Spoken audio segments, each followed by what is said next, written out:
Hey everyone, and welcome to Teyvat Historia.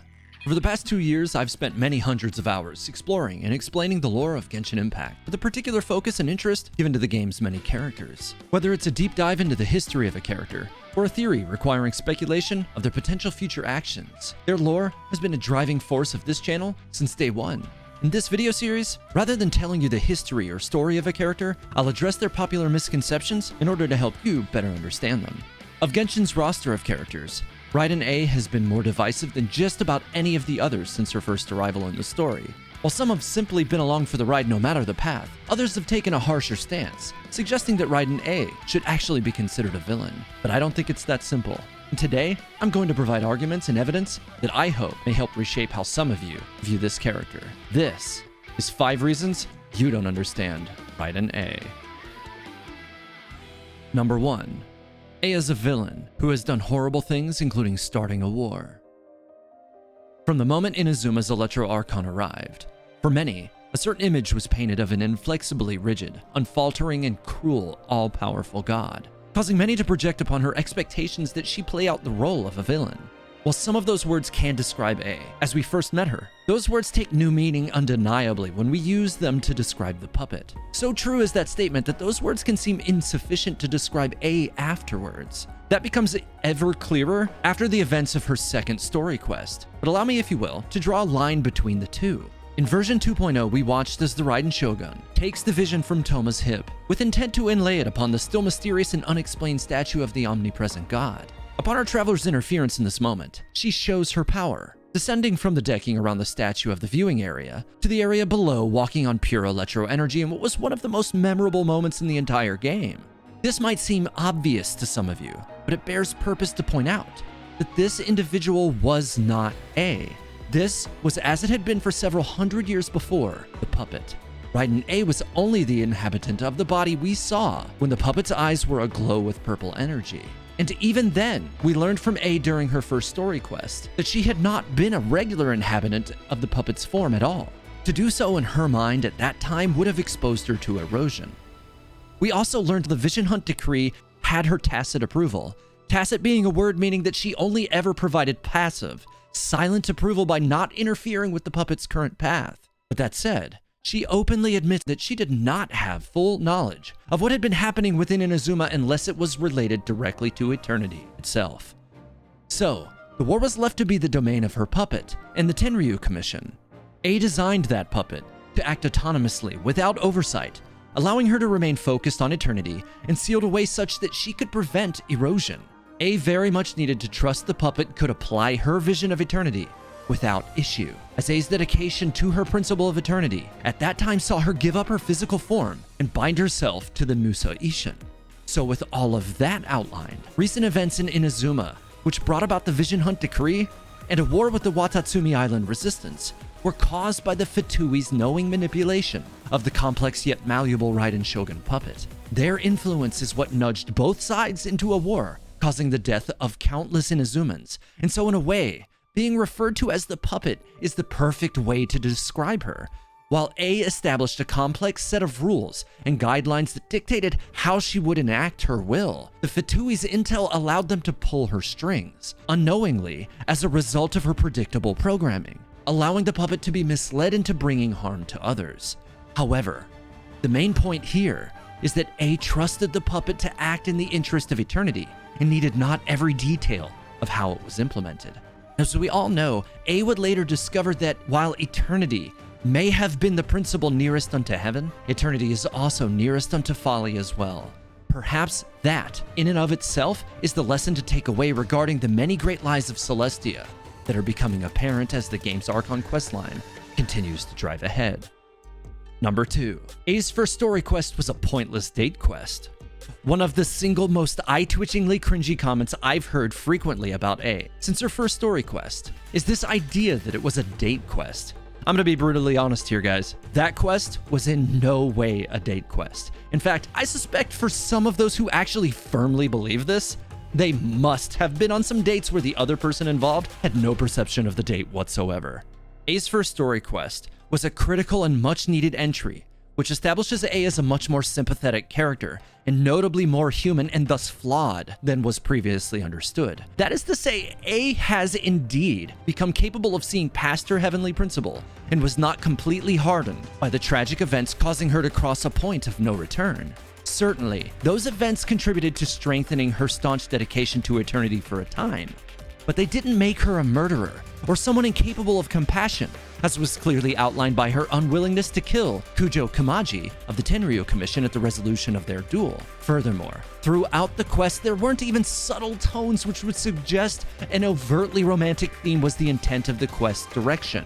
The true purpose of this quest was to start the growth arc for Raiden Ei, such that her transformation by 2.5 made complete sense when standing back and looking at it as a mosaic, and had obvious foreshadowing from the outset. While it is a fair criticism that Ei's first story quest was indeed paced a bit slow, this allowed the Traveler and Paimon to take Ei around the city and highlight the fact that despite her very best efforts, change remains inevitable.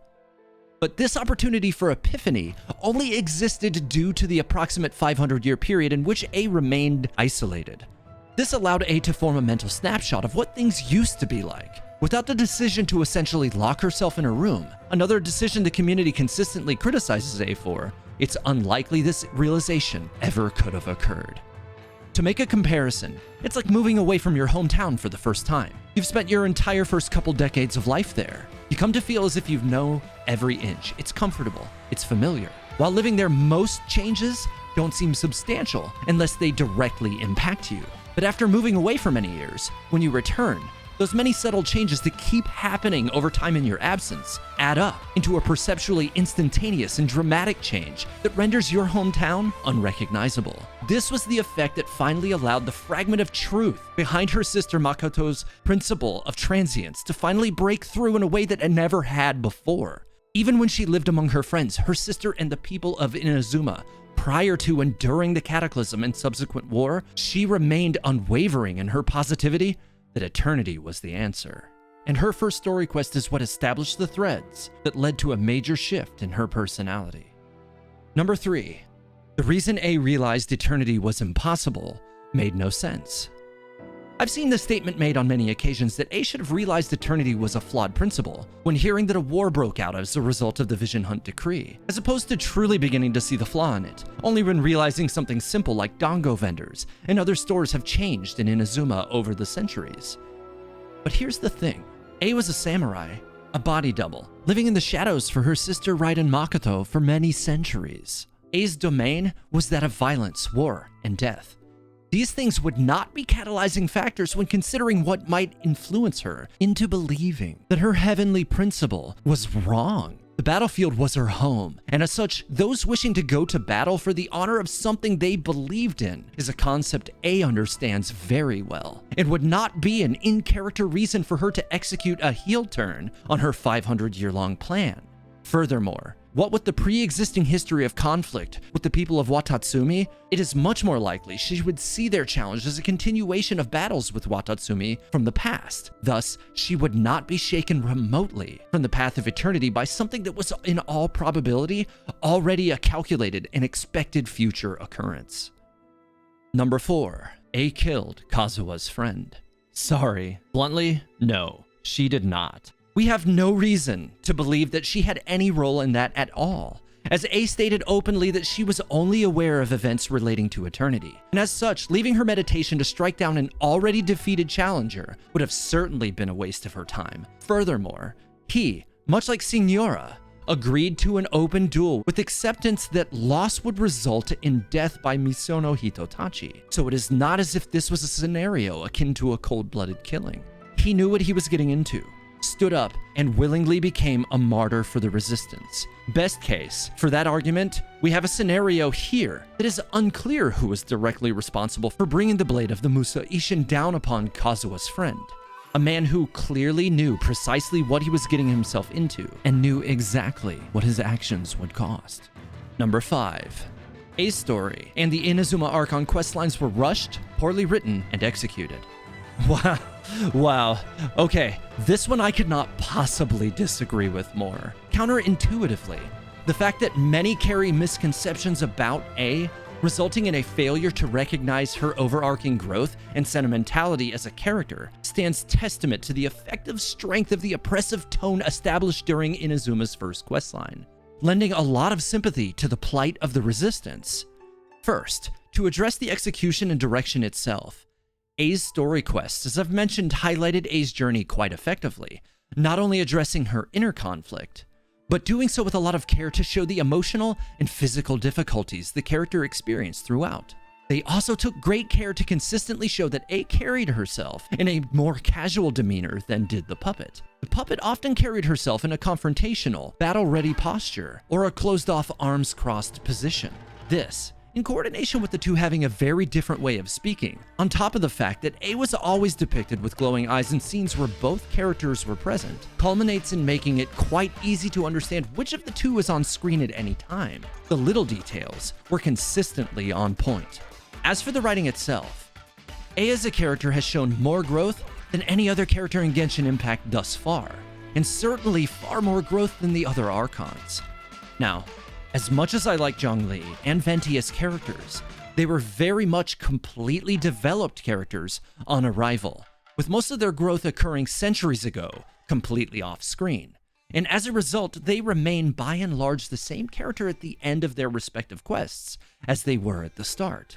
While I expect much of what those specific characters will learn, leading to potential growth or change lies yet in the future, the extent of their growth that we've seen thus far on-screen is limited to them coping with life post-Gnosis, which, in contrast, Ei's quests were not focused much on learning about the events of the past, as much of that had been well documented throughout the course of Inazuma's Archon questline. They've instead been focused on how to drive her character forward, exploring the threads that would substantially change even Ei's way of thinking on a fundamental level. They made us believe an Archon could question their own heavenly principle, and that is no small feat.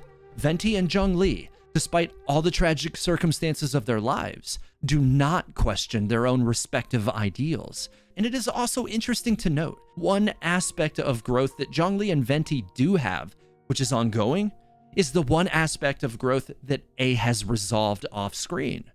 That is to say, that she gave up her gnosis willingly nearly 5 centuries ago, and has long disregarded her need for it. All of that outlined, Ei's story classically follows the recipe of concluding the majority of established story threads, but leaving the door open for major conflict and potential growth ahead, when taking into consideration her past history with Scaramouche. Doubly so when considering that he has finally attained his personal goal of reobtaining the heart that he was designed by her to carry, that being Ei's gnosis. What I'm saying is that while Ei and her nation of Inazuma are very much intertwined, the writers for the game have tied up much of Inazuma's primary plotline, but have left quite a bit of potential hazards and unresolved threads for Ei to overcome in the future. There has been a lot of talk about plot holes with regard to Inazuma's story, but we need to remember that Genshin Impact's story plays the long haul. A plot hole is only given life if the story has effectively ended, and the plot points in question are never addressed. If one thing has remained vividly clear, it's that Ei and Inazuma have a lot of things to work through. The A storyline may have concluded, but the B storyline is just beginning. And that wraps it up for this video. There was a lot to discuss here, and hopefully I helped to at least slightly improve the clarity of Raiden Ei's growth arc for everyone. If I did or if I didn't, please let me know in the comments below, and if you think I missed something that may have helped the argument, be sure to point that out as well. If you've stuck around this long, it likely means you enjoyed the content, and if you want to see more videos like this one in the future, be sure to let me know. I'm now releasing new lore videos and theories every Sunday, so hit the like button, subscribe, and don't forget to hit the bell icon while you're at it so that you're notified when my next video goes live. Thanks for watching Teyvat Historia. May the 7 guide you, travelers.